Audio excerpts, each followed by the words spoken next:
Selamat hari Minggu yang diberkati Tuhan. Seperti biasa katakan bersama saya orang yang paling disayang Tuhan. Saya orang yang dibenarkan karena iman dalam Kristus Yesus. Lihat sekelilingmu, katakan kamu juga. Hari ini kita merayakan hari Pentakosta. Hari Pentakosta yang kita rayakan hari ini adalah Pentakostanya orang Kristen. Berbeda dengan Pentakostanya orang Yahudi. Kita merayakan hari Pentakosta merupakan hari di mana Allah pertama kali memberikan Roh Kudus kepada setiap orang yang percaya. Kita lihat firman Tuhan dari Yesaya pasal 59 ayat 20 sampai 21. Dan ia akan datang sebagai penebus untuk Sion dan untuk orang-orang Yakub yang bertobat dari pemberontakannya. Demikianlah firman Tuhan. Adapun aku, inilah perjanjianku dengan mereka, firman Tuhan, rohku yang menghinggapi engkau dan firmanku yang kutaruh dalam mulutmu, tidak akan meninggalkan mulutmu dan mulut keturunanmu dan mulut keturunan mereka dari sekarang sampai selama-lamanya, firman Tuhan. Dan ia akan datang sebagai penebus untuk Sion. Katakan bersama saya, penebus. Allah datang untuk menebus saudara dan saya. Dan untuk orang-orang Yakub yang bertobat dari pemberontakannya, demikianlah firman Tuhan. Setelah Allah menebus saudara, Allah berkata begini, adapun aku, inilah perjanjianku dengan mereka, firman Tuhan. Rohku yang menghinggapi mereka, firmanku yang kutaruh dalam mulutmu, tidak akan meninggalkan mulutmu dan mulut keturunanmu dan mulut keturunan mereka dari sekarang sampai selama-lamanya. Allah datang sebagai penebus. Setelah dia menebus saudara, dia berkata begini, adapun aku, inilah perjanjianku. Jadi setelah dia menebus saudara, dia mengadakan perjanjian dengan saudara, dengan saya.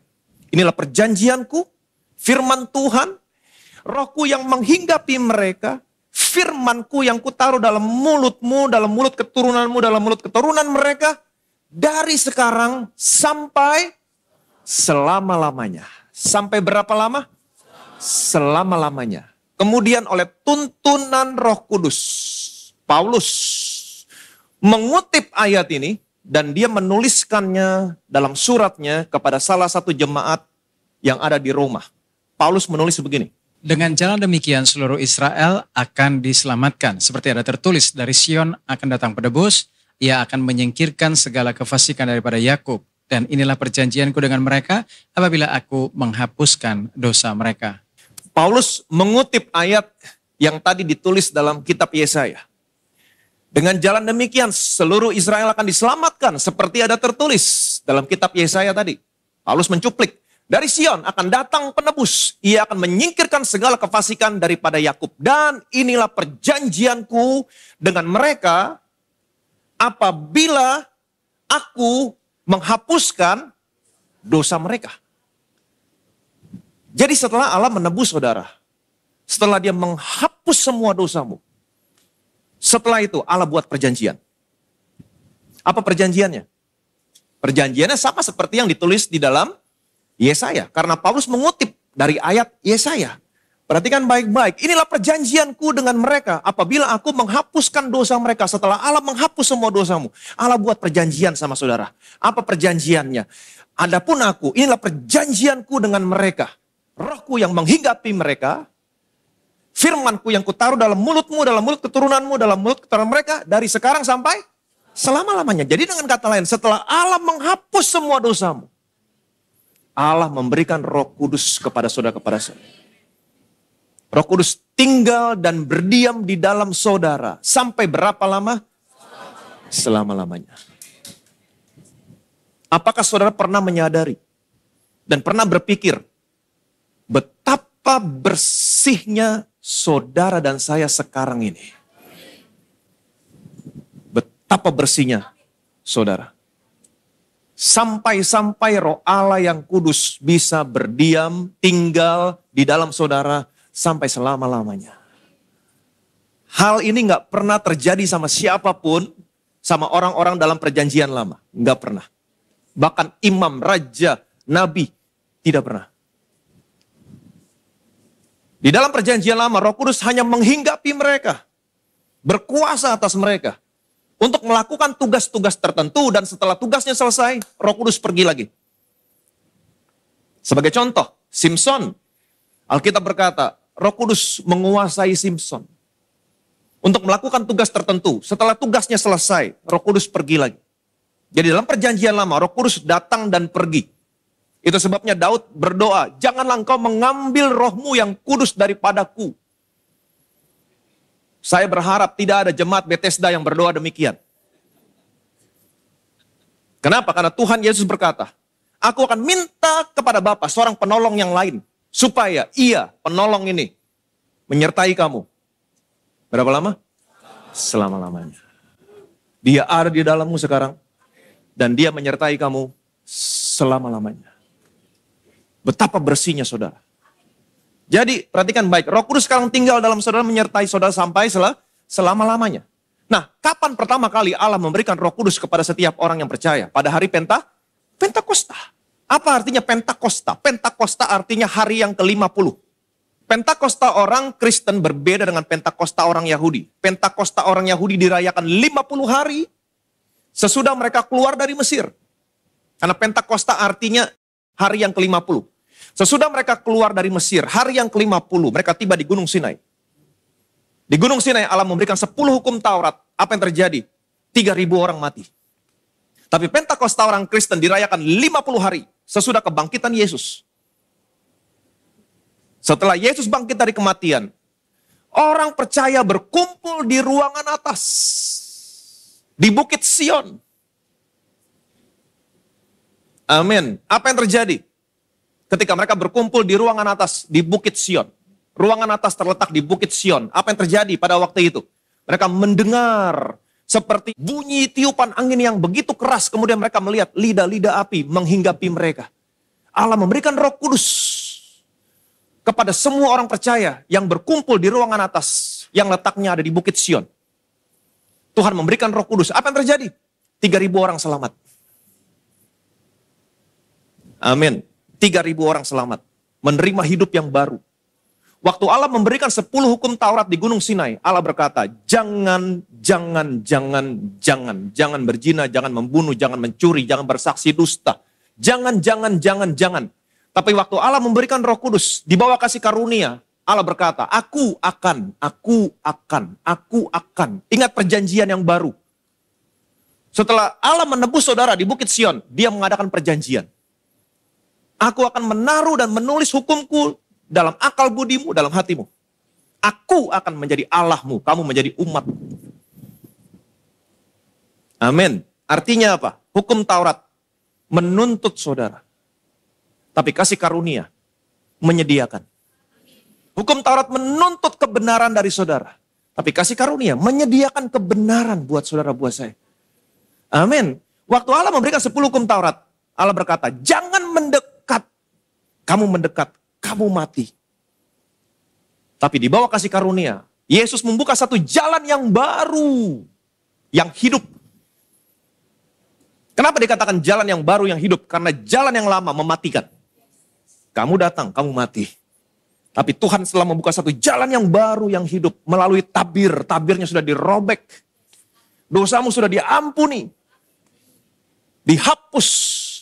Betapa bersihnya kamu. Sekarang kalau kamu datang, karena ini jalan yang baru yang hidup. Sekarang kalau saudara datang sama Tuhan, bukannya mati. Tetapi kamu semakin hidup. Semakin sehat. Semakin diberkati. Itu sebabnya miliki keberanian datang sama Tuhan. Amin. Hukum Taurat menuntun saudara kepada kematian. Tapi kasih karunia menuntun saudara kepada kehidupan. Itu sebabnya saya senang berbicara tentang kasih karunia. Kenapa? Kasih karunia memberikan kehidupan buat saudara-saudara saya. Jadi sekarang Roh Kudus ada di dalammu. Amin. Roh Kudus datang berdiam di dalam saudara. Bukan untuk menyingkapkan dosa saudara. Bukan. Dia datang untuk menyingkapkan seorang pribadi. Siapakah dia? Yesus. Dia datang untuk memuliakan Yesus. Ini salah satu pekerjaan Roh Kudus. Roh Kudus datang untuk memuliakan Yesus. Supaya saudara bisa melihat Yesus. Dan apa efeknya? Nanti kita akan lihat.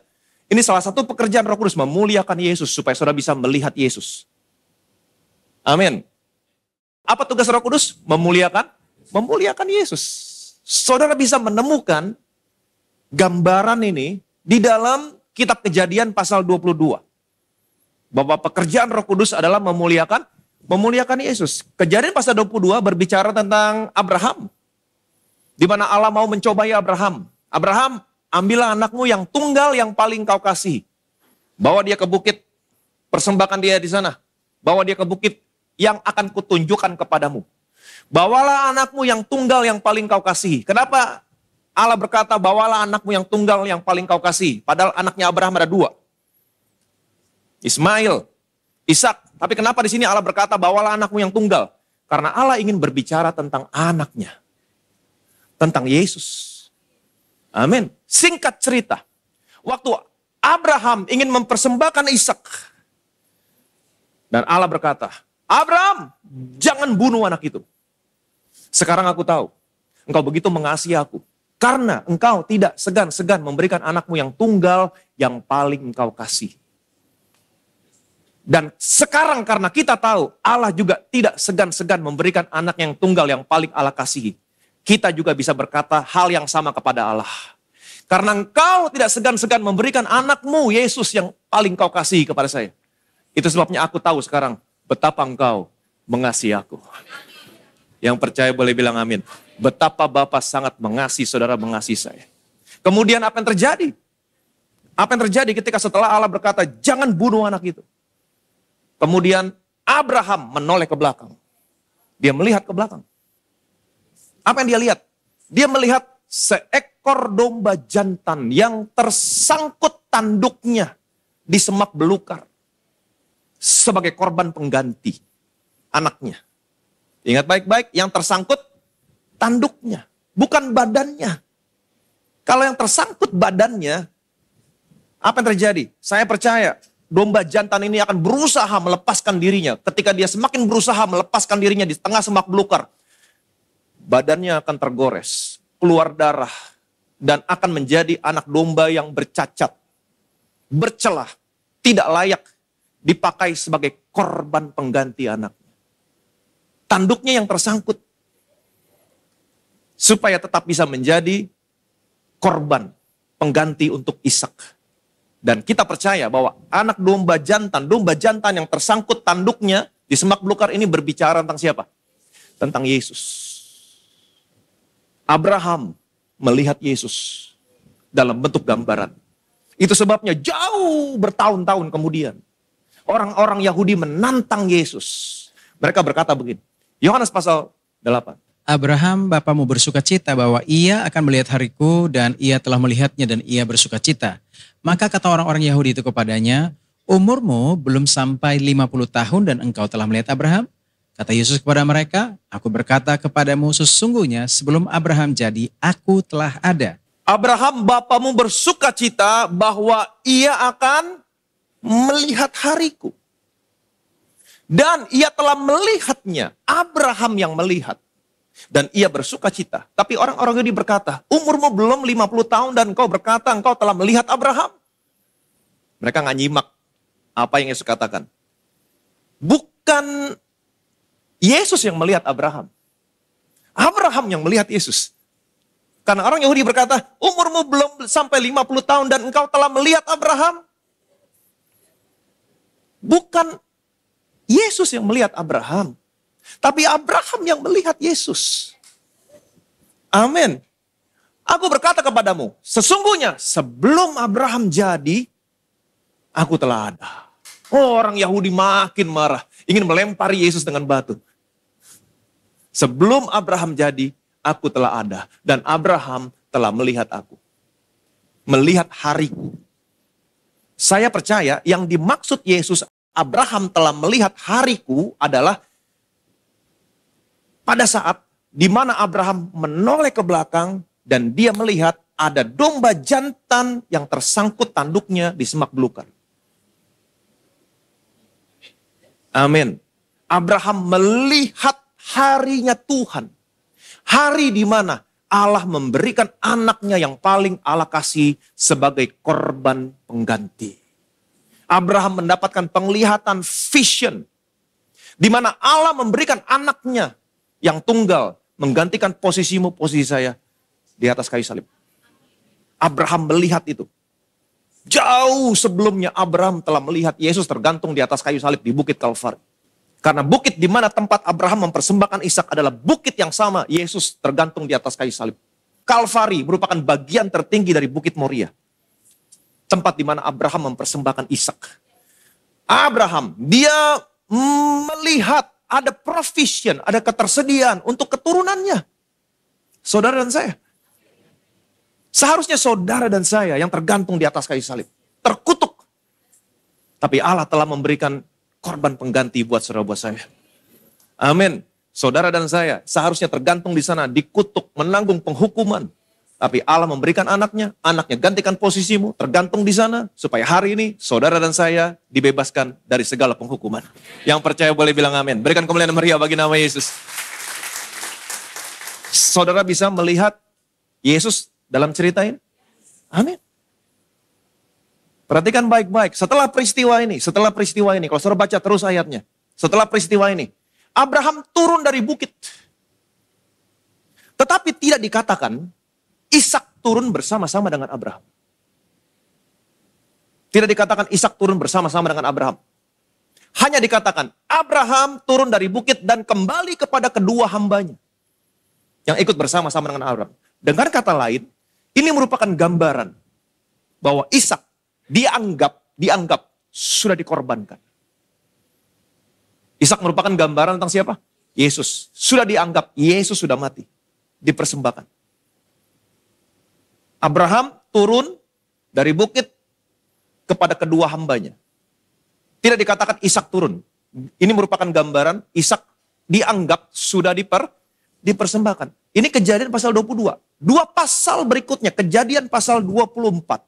Saudara menemukan di mana Abraham mengutus hambanya untuk apa? Mencari mempelai wanita untuk anak yang paling dikasihi. Ishak. Abraham mengutus hambanya untuk mencari mempelai wanita untuk anaknya yang paling dikasihi. Ini berbicara tentang apa? Bapa mengutus Roh Kudus. Pentakosta. Jadi hambanya di sini yang diutus Abraham untuk mencari mempelai wanita untuk anak yang paling dia kasih Ishak. Berbicara tentang Roh Kudus. Kemudian setelah itu muncul nama Ribka yang menjadi mempelainya Ishak. Ingat, Ishak berbicara tentang mempelai laki-laki Yesus, sedangkan Ribka adalah mempelai wanita. Berbicara tentang siapa? Gereja, saudara dan saya. Orang percaya. Perhatikan baik-baik, sejak hambanya ini yang diutus Abraham, yang merupakan gambaran tentang Roh Kudus, bertemu dengan Ribka, mempelai wanita, yang berbicara tentang gereja, sejak mereka bertemu, apa yang Roh Kudus katakan, apa yang hambanya katakan kepada Ribka? Hambanya hanya berkata tentang Ishak. Betapa bapaknya sangat mengasihi Ishak. Betapa bapaknya sudah memberikan semua miliknya kepada Ishak. Dan sekarang bapaknya ingin Ishak mempunyai mempelai wanita. Hambanya hanya memuliakan Ishak.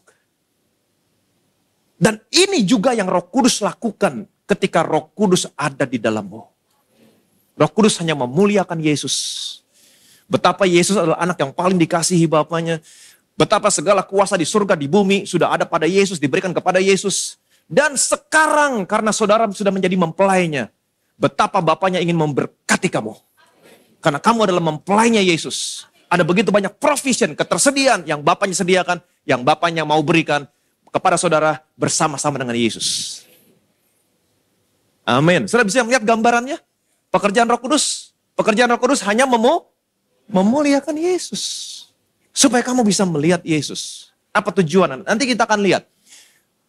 Kita lihat Kejadian pasal 24, 63, 67. Menjelang senja, Ishak sedang keluar untuk berjalan-jalan di padang. Ia melayangkan pandangannya, maka dilihatnya ada unta-unta datang. Ribka juga melayangkan pandangannya, dan ketika dilihatnya Ishak, turunlah ia dari untanya. Katanya kepada hamba itu, "Siapakah laki-laki itu yang berjalan di padang ke arah kita?" Jawab hamba itu, "Dialah tuanku itu."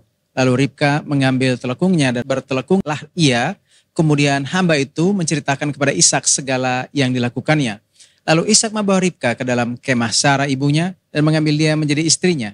Ishak mencintainya dan demikian ia dihiburkan setelah ibunya meninggal. Kalau saudara baca terus ayatnya, setelah Ribka dan keluarganya menerima apa yang diceritakan hambanya ini.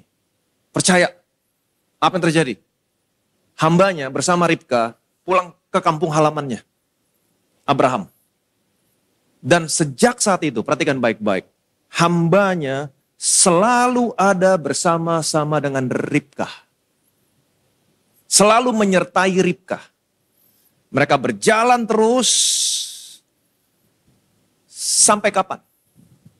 Sampai kapan? Sampai ada saatnya di mana Ishak dia keluar dari kemahnya. Kemudian apa yang terjadi? Ishak mengambil Ribka, membawa Ribka masuk ke dalam kemahnya. Alkitab berkata, Ishak sangat mencintai Ribka. Ini berbicara tentang apa? Bagian terakhir dari kitab Kejadian pasal 24 berbicara tentang apa? Kedatangan Yesus yang kedua kali. Roh Kudus, hambanya menyertai Ribka sampai Ribka mempelai wanita bertemu dengan mempelai laki-laki. Roh Kudus ada di dalammu sekarang. Dia menyertai kamu. Sampai berapa lama? Selama-lamanya. Kenapa dikatakan selama-lamanya? Karena kita tidak pernah tahu kapan mempelai laki-laki datang. Jadi, dengan kata lain, Roh Kudus menyertai kamu sampai saatnya di mana mempelai laki-laki dia tinggalkan surga, dia keluar dari kemahnya, dia turun dari surga, dia muncul di awan-awan. Itulah saatnya kamu diangkat naik ke surga, diam dalam rumah Tuhan sampai selama-lamanya. Yang percaya boleh bilang amin. Amin. Jadi ini semua berbicara tentang siapa? Tentang Yesus. Kedatangan Yesus yang kedua kali. Roh Kudus ada di dalammu. Selama-lamanya. Kenapa dikatakan selama-lamanya? Karena kita tidak tahu berapa lama mempelai laki-laki menjemput kita. Jadi Roh Kudus menyertai kamu sampai kapan? Sampai saat nanti Yesus muncul di awan-awan. Menyongsong saudara dan saya sebagai mempelai wanita. Dan saudara dan saya akan diangkat naik. Masuk dalam rumah Tuhan. Tinggal di sana sampai selama-lamanya. Dan betapa Yesus sangat mengasihimu. Amin. Kenapa nggak semua bilang amin? Kenapa semua nggak excited? Kedatangan Tuhan. Mungkin saudara berkata, apakah saya nanti diangkat, Pak? No, Roh Kudus ada di dalammu. Kenapa Roh Kudus ada di dalammu menyertai kamu sampai Tuhan Yesus menjemput kamu? Perhatikan baik-baik. Efesus pasal 1. Sebab di dalam Dia dan oleh darahnya kita beroleh penebusan, yaitu pengampunan dosa menurut kekayaan kasih karunia-Nya yang dilimpahkannya kepada kita dalam segala hikmat dan pengertian. Sebab Ia telah menyatakan rahasia kehendak-Nya kepada kita sesuai dengan rencana kerelaannya, yaitu rencana kerelaan yang dari semula telah ditetapkannya di dalam Kristus sebagai persiapan kegenapan waktu untuk mempersatukan di dalam Kristus sebagai kepala segala sesuatu, baik yang di sorga maupun yang di bumi. Sebab di dalam Dia dan oleh darahnya kita beroleh penebusan, yaitu pengampunan dosa. Kalau saudara percaya sama Yesus, saudara ditebus, saudara menjadi miliknya. Saudara ada dalam Dia. Apa yang terjadi? Kamu beroleh penebusan. Apa itu? Pengampunan dosa. Alkitab konsisten. Sebab akan datang penebus di Sion. Dosamu diampuni. Amin. Perhatikan baik-baik. Kamu beroleh pengampunan dosa. Betapa bersihnya saudara.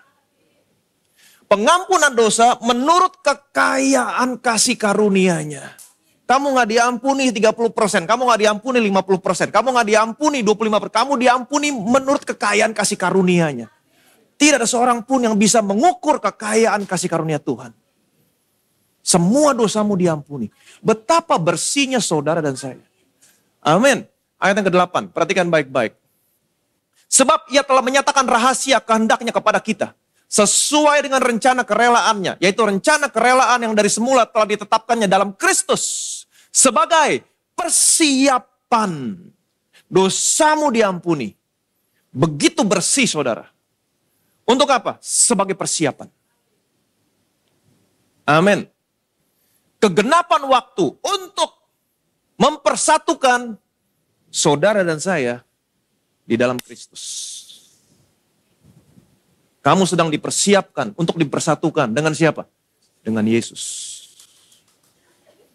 Ayat 13, 14. Di dalam Dia kamu juga, karena kamu telah mendengar firman kebenaran, yaitu Injil keselamatanmu. Di dalam Dia kamu juga ketika kamu percaya, dimeteraikan dengan Roh Kudus yang dijanjikannya itu. Dan Roh Kudus itu adalah jaminan bagian kita sampai kita memperoleh seluruhnya, yaitu penebusan yang menjadikan kita milik Allah untuk memuji kemuliaan-Nya. Di dalam Dia kamu juga. Tadi di dalam Dia, selalu di dalam Dia. Di dalam Dia kamu beroleh penebusan, yaitu pengampunan dosa. Di dalam Dia kamu juga, karena kamu telah mendengar firman kebenaran, yaitu Injil keselamatanmu. Pekerjaan yang semua sudah Yesus selesaikan. Kalau kamu percaya, apa yang terjadi? Di dalam Dia kamu juga, ketika kamu percaya, kamu dimateraikan dengan Roh Kudus yang dijanjikannya itu. Ketika kamu percaya, yang pertama, dosamu diampuni. Amin. Kemudian Roh Kudus datang. Selalu konsisten. Roh Kudus datang. Berdiam dalam kamu. Amin. Sampai kapan? Sampai Yesus datang menjemput kamu. Kamu sedang dipersiapkan hari ini. Sampai waktu kegenapan mempersatukan kamu dengan Yesus. Dan hari ini kamu dimateraikan oleh Roh Kudus. Dan Roh Kudus itu adalah jaminan. Jaminan. Serang ngerti jaminan? Jaminan. Bagian kita sampai kita memperoleh seluruhnya, yaitu penebusan yang menjadikan kita milik Allah. Hambanya selalu menyertai Ribka, terus berjalan. Roh Kudus adalah jaminan. Sampai kapan? Sampai Ribka memiliki penebusan yang menjadikan dia miliknya Ishak. Jadi Roh Kudus yang ada dalammu hari ini adalah jaminan. Apa artinya jaminan? Apa artinya jaminan? Waktu Yesus datang yang kedua kali menyongsong kamu di awan-awan. Semua orang percaya yang sudah dimateraikan oleh Roh Kudus. Mereka semua, kita semua akan diangkat naik. Masuk dalam rumah Tuhan. Diam dalam rumah Tuhan. Hidup bersama Yesus sampai selama-lamanya. Yang percaya boleh bilang amin. Itulah waktunya kegenapan saudara dipersatukan dengan Yesus. Saudara memperoleh seluruh penebusanmu. Kamu menjadi milik Allah. Roh Kudus adalah jaminan. Kabar baik? Jadi jangan pernah ragu lagi waktu Yesus datang yang kedua kali. Apakah saya diangkat? Kamu pasti diangkat. Semua orang Kristen pasti diangkat. Kenapa? Karena Alkitab berkata, di dalam Dia kamu juga. Ketika kamu percaya, kamu beroleh penebusan, yaitu pengampunan dosa menurut kekayaan kasih karunia-Nya. Betapa kaya kasih karunia Tuhan. Kamu gak bisa menyelami kekayaan kasih karunia Tuhan. Semua dosamu diampuni. Amin. Setelah itu yang terjadi, kamu dimateraikan oleh Roh Kudus. Untuk apa? Sebagai jaminan. Roh Kudus itu jaminan. Apa itu jaminan? Kalau saya beli barang di toko. Saya beli barang di toko. Oke, ingat baik-baik, kamu sudah ditebus. Harganya lunas. Lunas sudah dibayar. Saya beli barang di toko, saya bayar lunas. Lunas ya? Tapi saya titip dulu barangnya. Nanti saya balik lagi. Supaya barang yang sudah saya beli tidak dijual lagi sama orang, bosnya bilang sama pegawainya, ini barang sudah dibeli sama Ivan. Lunas. Oke? Supaya kamu jangan sampai jual, saya kasih tanda, saya kasih materai. Lunas, milik Ivan. Saya bilang sama tokonya, nanti saya balik lagi. Ini jaminan. Apa arti jaminan? Artinya, saya akan kembali lagi untuk ambil barang ini. Amin. Pasti saya balik lagi. Rugi dong kalau saya nggak balik lagi. Udah dibayar lunas. Kamu sudah dibayar lunas. Bukan dengan emas perak. Dengan darahnya. Betapa berharganya saudara. Rugi kalau sampai Yesus nggak balik lagi. Amin. Di dalam Dia, kamu juga. Karena kamu percaya oleh Injil keselamatanmu, kamu dimateraikan. Dia sudah bayar lunas. Amin. Apa artinya dia bayar lunas? Dia materaikan kamu. Artinya dia akan kembali lagi untuk menjemput kamu. Pasti. Saya mau kasih tahu, itu pasti. Amin. Roh Kudus yang ada di dalammu adalah jaminan. Jaminan apa? Waktu dia datang yang kedua kali, menyongsong kamu di awan-awan, kamu pasti diangkat naik diam dalam rumah Tuhan sampai selama-lamanya. Pasti. Kamu sudah dibayar lunas. Harganya mahal. Bukan dengan emas perak, tapi darahnya. Dan dia sekarang kasih materai jaminan. Artinya apa? Kamu sudah jadi milik saya. Aku akan datang kembali untuk menjemput kamu. Jadi kamu harus berdiri di atas dasar kebenaran ini. Kamu harus percaya. Jangan pernah ragu lagi. Saya mau jemaat Bethesda, jangan pernah ragu lagi. Roh Kudus ada dalammu hari ini. Betapa bersihnya kamu. Dan Roh Kudus adalah jaminan. Untuk apa? Waktu Yesus datang yang kedua kali menyongsong kamu di awan-awan, kamu semua akan diangkat naik, diam dalam rumah Tuhan sampai selama-lamanya. Yang percaya boleh bilang amin. Bilang sama kiri kanan saudara, kamu pasti diangkat. Kamu pasti, kita semua pasti diangkat. Jadi saya percaya pengangkatan berlaku untuk semua orang percaya. Amin. Pengangkatan berlaku untuk semua orang percaya. Kalau mereka nggak mau percaya, nggak apa-apa. Tapi mereka pasti diangkat. Nanti kita ketemu di surga. Tapi hidup mereka menderita. Penuh ketakutan. Penuh kesengsaraan. Kebimbangan. Nggak pasti. Tapi kamu punya kehidupan yang pasti. Itu bedanya. Amin. Oke. Sambil menantikan kedatangan dia. Perhatikan baik. Dia pasti datang, dia pasti jemput kamu. Karena kamu punya jaminan. Tapi sebelum dia datang, menjemput kita, menjadikan dia miliknya. Sehingga kita memperoleh penebusan secara keseluruhan. Apa yang Roh Kudus kerjakan dalam hidupmu hari ini. Perhatikan baik-baik. Kita balik ke Yesaya. Dan ia akan datang sebagai penebus untuk Sion dan untuk orang-orang Yakub yang bertobat dari pemberontakannya. Demikianlah firman Tuhan. Adapun aku, inilah perjanjianku dengan mereka. Firman Tuhan, Rohku yang menghinggapi engkau dan firmanku yang kutaruh dalam mulutmu tidak akan meninggalkan mulutmu dan mulut keturunanmu dan mulut keturunan mereka dari sekarang sampai selama-lamanya, firman Tuhan. Jadi setelah Allah menghapus semua dosamu, saudara mendengar Injil, saudara percaya, Allah menghapus semua dosamu, setelah itu Allah memberikan Roh Kudus. Roh Kudus ada di dalammu. Amin. Sebagai apa? Sebagai jaminan. Sebagai persiapan untuk mempersatukan saudara dengan Kristus. Sampai kamu memperoleh penebusan kamu yang sesungguhnya, seluruhnya. Yang menjadikan kamu milik Allah. Kapan itu terjadi? Waktu dia datang menyongsong kamu di awan-awan. Nah sebelum dia datang menyongsong saudara di awan-awan. Kenapa Allah kasih Roh Kudus sama saudara?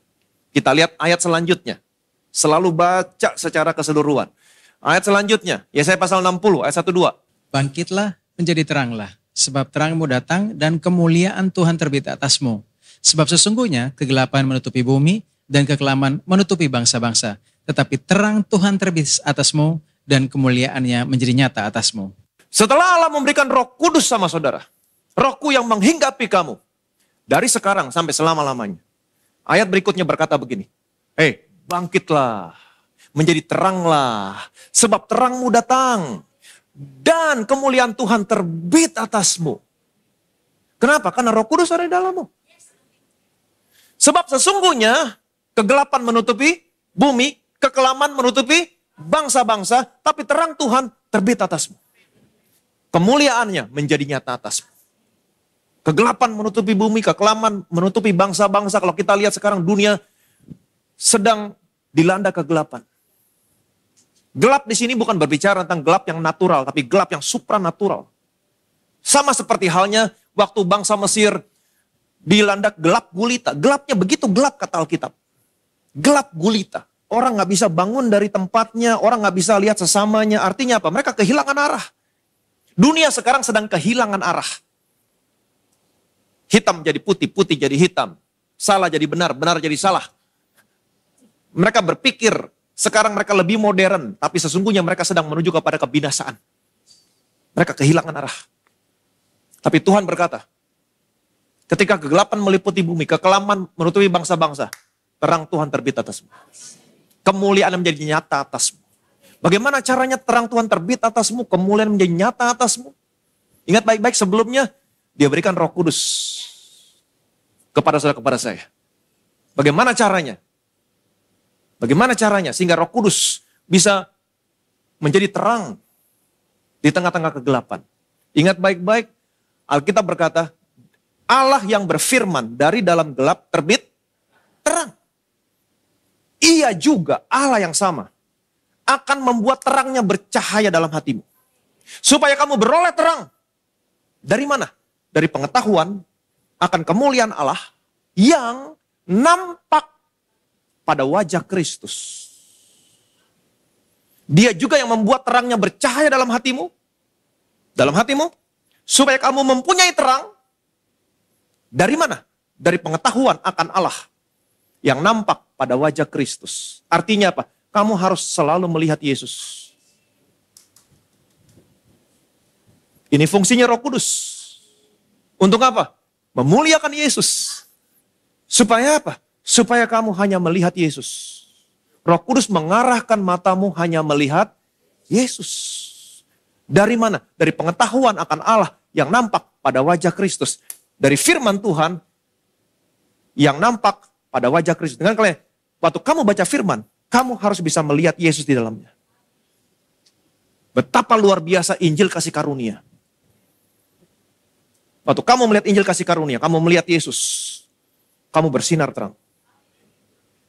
Ada sesuatu yang luar biasa sama Injil kasih karunia. Itu sebabnya, kalau nggak ada sesuatu yang luar biasa, kenapa kita mengatakan ilah zaman ini, iblis, membutakan mata orang-orang. Pikiran orang-orang dibutakan supaya mereka tidak melihat cahaya Injil tentang kemuliaan Kristus yang merupakan gambaran Allah. Semua orang dibutakan, nggak bisa melihat cahaya Injil. Ada selubung. Tapi puji Tuhan, Alkitab berkata, ketika kamu berbalik kepada Tuhan, Tuhan ambil selubungnya. Kamu datang kepada Tuhan, Tuhan ambil selubungnya. Sehingga hari ini kamu bisa melihat Yesus dalam Injil. Dan apa yang terjadi ketika kamu bisa melihat Yesus dalam Injil? Kita semua mencerminkan kemuliaan Tuhan. Dengan apa? Dengan muka yang tidak terselubung. Nggak ada selubungnya lagi. Kamu bisa melihat Yesus dalam Injil. Kita semua mencerminkan kemuliaan Tuhan dengan muka yang tidak terselubung. Dan kemuliaan itu berasal dari Tuhan yang adalah Roh. Dari Roh Kudus. Itu sebabnya Tuhan kasih Roh Kudus sama saudara. Setelah itu dia berkata, bangkitlah, menjadi teranglah. Sebab terangmu datang, kemuliaan Tuhan terbit atasmu. Bagaimana caranya? Lihat Yesus. Lihat Yesus dalam firman. Dunia boleh gelap, tapi terang Tuhan terbit atasmu. Duduk, lihat Yesus dalam firman. Maka kemuliaan itu datang dari mana? Dari Tuhan yang adalah Roh. Kamu lihat Yesus, kamu diubahkan dari satu kemuliaan kepada kemuliaan, kepada kemuliaan. Terangmu semakin bersinar. Dan apa yang terjadi ketika terangmu bersinar? Perhatikan baik-baik. Ayat 3-4.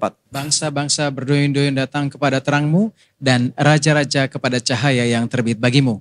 Angkatlah mukamu dan lihatlah ke sekeliling. Mereka semua datang berhimpun kepadamu. Anak-anakmu laki-laki datang dari jauh dan anak-anakmu perempuan digendong. Apa yang terjadi ketika terang Tuhan terbit atasmu?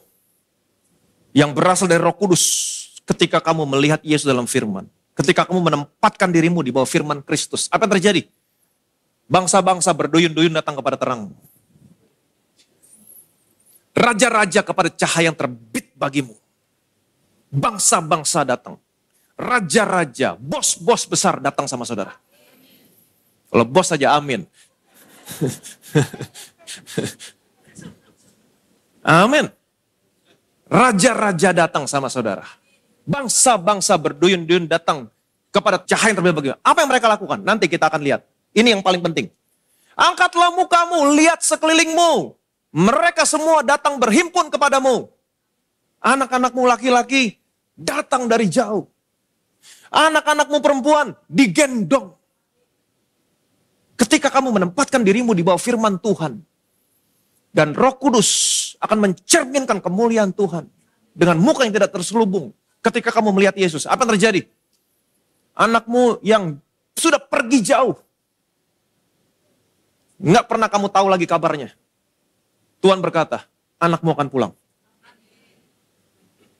Amin. Anak perempuanmu digendong.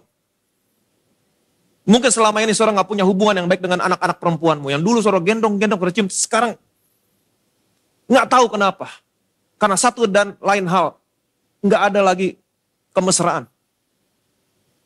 Tapi ketika saudara menempatkan dirimu di bawah firman Tuhan, melihat Yesus dalam Injil, apa yang terjadi? Kamu mencerminkan kemuliaan Tuhan. Terang Tuhan terbit atasmu. Apa yang terjadi setelah itu? Ini divine, bukan pekerjaan saudara, pekerjaan Roh Kudus. Anak-anakmu pulang. Ada pemulihan antara orang tua dengan anak.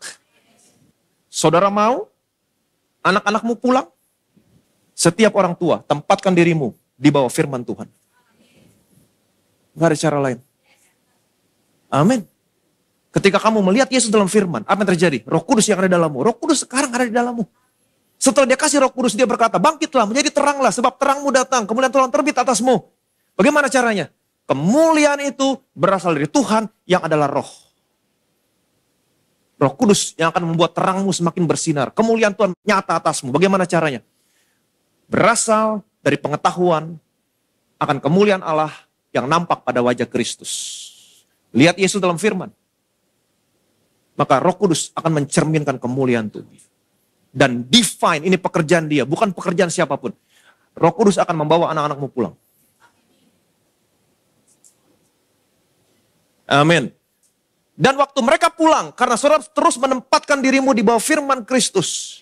Kamu tahu bagaimana cara menghandle anakmu yang pulang, yang sudah lama pergi. Kamu tahu cerita tentang seorang anak yang hilang. Ketika anak ini pulang, bagaimana orang tua harus bersikap. Kalau saudara tidak pernah menempatkan dirimu di bawah firman Kristus waktu mereka pulang, bagus pulang.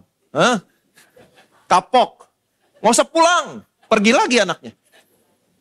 Tapi karena kamu tahu bagaimana caranya menghandle anak yang hilang. Kamu baca firman Kristus, kamu lihat Yesus di dalamnya. Kasih seorang bapak. Waktu anakmu pulang, kamu hanya peluk dia. Nggak ada perkataan yang keluar, hanya peluk dia. Kamu ambilin handuk, ambilin baju, kamu mandi. Bersih. Seperti seorang bapak, ambil jubah, ambil kasut, ambil semua, kamu mandi. Waktu dia mandi, kamu sediain makanan. Dia keluar kamar mandi, dia sudah ada makanan. Dan saya percaya, dia pasti menyadari, di luar kemarin, aku mati kelaparan. Tapi this is my home. Anakmu tidak akan pernah pergi lagi. Amin. Tempatkan dirimu di bawah firman Kristus. Terangmu bercahaya. Kemuliaan Tuhan terbit atasmu. Itu sebabnya Tuhan kasih Roh Kudus sama saudara. Setelah dia kasih Roh Kudus, dia berkata, bangkitlah, menjadi teranglah, sebab terangmu datang, kemuliaan Tuhan terbit atasmu. Bagaimana caranya Roh Kudus yang ada dalam saya bisa membuat terangnya semakin bersinar, kemuliaan menjadi nyata atas saya. Nggak ada cara lain, tempatkan dirimu di bawah firman Kristus. Kemuliaan itu berasal dari Tuhan yang adalah roh. Amin. Betapa berharganya Injil kasih karunia Tuhan. Betapa berharganya. Kalau sampai nggak ada sesuatu yang spesial dari Injil kasih karunia, untuk apa iblis membutakan pikiran orang-orang dengan selubung? Sehingga orang tidak bisa melihat cahaya Injil, kemuliaan Kristus yang merupakan gambaran Allah. Ditutupin. Ada sesuatu yang spesial. Alkitab berkata, dari dalam gelap terbitlah terang. Ia juga yang membuat terangnya bercahaya dalam hatimu. Dari pengetahuan akan kemuliaan Allah yang nampak pada wajah Kristus. Lihat Yesus dalam firman. Roh Kudus dalammu mencerminkan kemuliaan Tuhan. Dan semua anak-anakmu pulang. Dan selain itu, bangsa-bangsa berduyun datang kepada terangmu. Dan raja-raja, bos-bos pembesar datang kepadamu. Kalau bos datang, tadi anaknya pulang, gak ada yang bilang amin. Tadi saya bilang anak-anakku pulang, gak ada yang bilang amin. Semua diam. Tapi waktu bos datang, amin. Anak-anak mau pulang. Amin. Bangsa-bangsa berduyun datang kepada terangmu, raja-raja kepada cahaya yang terbit bagimu. Apa yang mereka lakukan? Apa yang mereka lakukan? Ayat 5-7. Pada waktu itu engkau akan heran melihat dan berseri-seri, engkau akan tercengang dan akan berbesar hati, sebab kelimpahan dari seberang laut beralih kepadamu, dan kekayaan bangsa-bangsa akan datang kepadamu. Sejumlah besar unta akan menutupi daerahmu, unta-unta muda dari Midian dan Eva. Mereka semua akan datang dari Sheba, akan membawa emas dan kemenyan, serta memberitakan perbuatan masyhur Tuhan. Segala kambing domba Kedar akan berhimpun kepadamu, domba-domba jantan Nebayot akan tersedia untuk ibadahmu, semuanya akan dipersembahkan di atas mezbahmu sebagai korban yang berkenan kepadaku. Ayat yang kelima. Pada waktu itu engkau akan heran melihat dan berseri-seri, engkau akan tercengang dan berbesar hati. Waktu mereka datang, kamu bingung, kamu heran, kamu tercengang, kamu berbesar hati. Kenapa? Sebab kelimpahan dari seberang laut beralih kepadamu. Dan kekayaan bangsa-bangsa akan datang kepadamu. Ada transfer kekayaan. Bagaimana caranya? Jangan berharap tiba-tiba ting masuk rekening ke orang. Enggak, itu caranya. Bukan itu caranya. Mereka datang. Kenapa mereka datang? Kamu harus tahu dulu kenapa mereka datang. Mereka datang kepada cahaya yang terbit bagimu. Mereka datang kepada kemuliaan Allah yang nyata atasmu. Bukan karena saudara, tapi karena kemuliaan Tuhan yang terbit atasmu. Karena cahaya yang terbit bagimu. Bagaimana cahaya terbit bagimu? Tempatkan dirimu di bawah firman Kristus. Kamu akan diubahkan dari satu kemuliaan kepada kemuliaan, kepada kemuliaan, kepada kemuliaan. Seperti yang kita pelajari. Untuk apa kamu dipanggil? Menjadi batu hidup. Living stone. Untuk apa? Proclaim His excellencies. To proclaim the excellencies of Him. Waktu kamu ketemu orang, apa yang terjadi? Orang bisa menilai kamu beda. Cara kamu berbicara, cara kamu menghandle masalah. Pokoknya orang bisa melihat beda. Karena ada cahaya yang terbit bagimu. Ada kemuliaan Tuhan yang nyata atasmu. Waktu orang dunia melihat kamu berbeda, apa yang dilakukan? Dia kasih kamu bisnis, dia percayakan kamu proyek, dia kasih kamu jabatan. Amin. Setelah dikasih kamu bisnis, dia bayar kamu. Beginilah caranya transfer kekayaan terjadi. Amin. Waktu kamu kerjain pekerjaan mereka, mereka melihat kamu melakukannya seperti kamu melakukan untuk Tuhan. Kamu beda sama orang dunia. Orang dunia banyak yang menipu, tapi kamu jujur kerja seperti kamu melakukan kerja untuk Tuhan. Dan mereka bisa melihat satu proyek dikasih, dua proyek yang kedua, proyek yang ketiga dikasih. Dan mereka mereferensikan kepada yang lain. Ini yang terjadi di akhir zaman. Itulah sebabnya kenapa Tuhan kasih kamu Roh Kudus. Untuk inilah. Amin. Saudara dan saya hari ini hidup dalam dunia yang semakin lama semakin gelap. Saudara hidup dalam situasi di mana tidak baik untuk orang dunia. Tapi baik buat kamu. Baik buat orang percaya. Kenapa? Karena saudara ada Roh Kudus. Tuhan sudah kasih Roh Kudus. Amin. Akan datang penebus dari Sion. Semua dosamu sudah diampuni. Tuhan bikin perjanjian sama saudara. Rohku yang menghinggapi kamu. Sampai selama-lamanya. Sampai kapan? Sampai aku datang menjemput kamu. Tapi sebelum aku datang menjemput kamu, karena Roh Kudus ada di dalammu. Yesaya pasal 60 ayat 1 dan 2 berikutnya berkata, bangkitlah menjadi teranglah. Kamu semua yang punya Roh Kudus, bangkitlah menjadi teranglah. Kenapa? Karena bangsa-bangsa dilanda kegelapan, kekelaman meliputi bumi. Tapi kamu yang punya Roh Kudus, bangkit menjadi teranglah. Bagaimana caranya? Nggak ada cara lain. Allah berkata, dari dalam gelap terbit terang, Ia juga yang membuat terangnya bercahaya dalam hatimu. Dari mana? Dari pengetahuan akan kemuliaan Allah yang nampak pada wajah Kristus. Selalu lihat Yesus dalam firman. Amin. Lihat Yesus dalam firman kasih karunia. Lihat Yesus. Betapa berharganya firman kasih karunia. Kalau firman kasih karunia nggak ada apa-apanya, kosong. Kenapa iblis mesti membutakan orang? Supaya orang nggak melihat cahaya Injil. Tentang kemuliaan Kristus yang adalah gambaran Allah. Kalau sampai dibutakan, artinya ada sesuatu yang luar biasa. Amin. ada selubung. Dan puji Tuhan, Tuhan sudah mengangkat selubungnya daripada kita semua. Kita semua mencerminkan kemuliaan Tuhan dengan muka yang tidak terselubung. Artinya apa? Kita bisa melihat Yesus. Dan kemuliaan itu datangnya dari mana? Dari Tuhan yang adalah roh. Dari Roh Kudus yang ada dalammu. Terus lihat Yesus. Terus tempatkan dirimu di bawah firman Kristus. Kamu akan mencerminkan kemuliaan Tuhan. Waktu terang Tuhan terbit atasmu, kemuliaan menjadi nyata atasmu, anak-anakmu pulang. Anak-anakmu pulang. Ada pemulihan dalam keluarga. Amin. Apa yang terjadi? Bangsa-bangsa berduyun-duyun datang kepada terangmu. Raja-raja, bos-bos perusahaan besar-besar akan datang kepadamu. Akan terjadi transfer kekayaan. Apa itu? Mereka kasih bisnis sama kamu. Mereka percayakan proyek sama kamu. Dikasih jabatan yang tinggi. Tuhan akan menempatkan anak-anaknya di tempat yang tinggi di akhir zaman ini. Amin. Supaya apa? Supaya mereka bisa melihat Yesus. Mereka memberitakan perbuatan masyhur Tuhan. Ketika kamu mengerjakan dengan baik, kamu sedang memberitakan pekerjaan masyhur Tuhan. Proclaim His excellencies. Amin. Dan lebih daripada itu, Roh Kudus yang ada di dalammu adalah jaminan. Kabar baik, jaminan, kepastian. Waktu dia datang yang kedua kali di awan-awan, semua orang percaya, saudara dan saya akan diangkat naik. Diam dalam rumah Tuhan, menjadi milik Kristus sampai selama-lamanya. Yang percaya boleh bilang amin. Amin. Sudah diberkati hari ini. Saudara dengar kabar baik, kamu punya jaminan hari ini. Ini yang paling penting, kamu punya jaminan. Kita semua punya jaminan. Roh Kudus adalah jaminan sampai kita memperoleh penebusan kita seluruhnya yang menjadikan kita milik Allah. Dan Roh Kudus bukan hanya tamu yang lipat tangan. Tidak, dia ada di dalammu.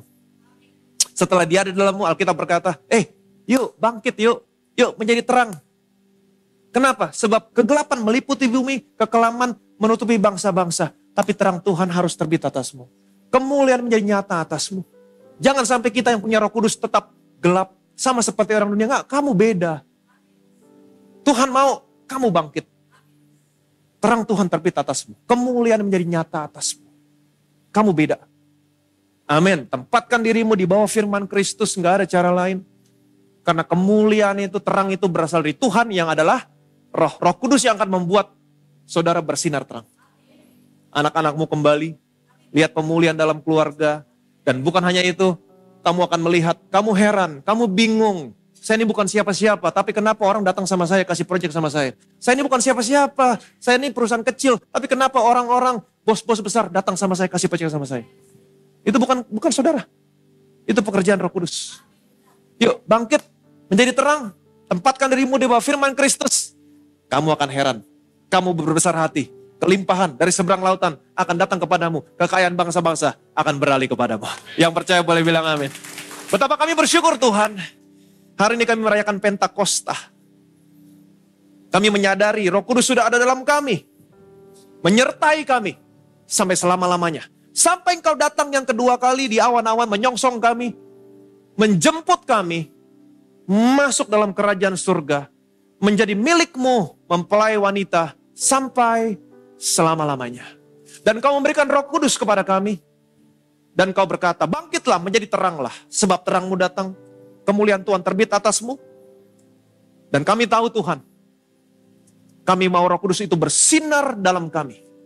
Tidak ada cara lain. Selain kami menempatkan diri kami di bawah firman Kristus. Kami melihat cahaya Injil. Kemuliaan Kristus yang adalah gambaran Allah. Dan kemuliaan itu datang dari Tuhan yang adalah roh. Ketika kemuliaan Tuhan terbit atas kami percaya Tuhan, anak-anak kami akan pulang.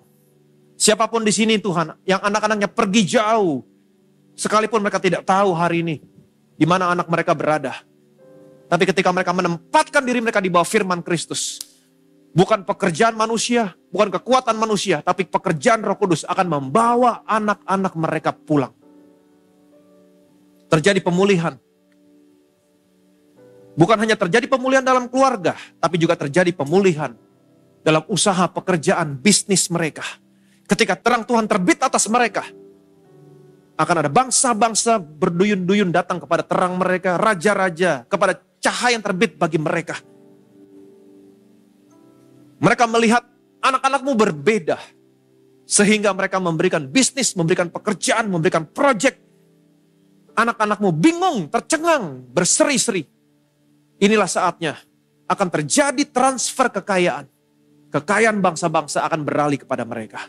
Dan satu yang kami percaya, dari semuanya ini, hanya nama Tuhan yang dipermuliakan. Segala kemuliaan, segala hormat, segala pujian, hanya bagi nama Tuhan kita, Yesus Kristus. Semua yang percaya diberkati. Sama-sama kita katakan. Amin, amin, amin. Haleluya.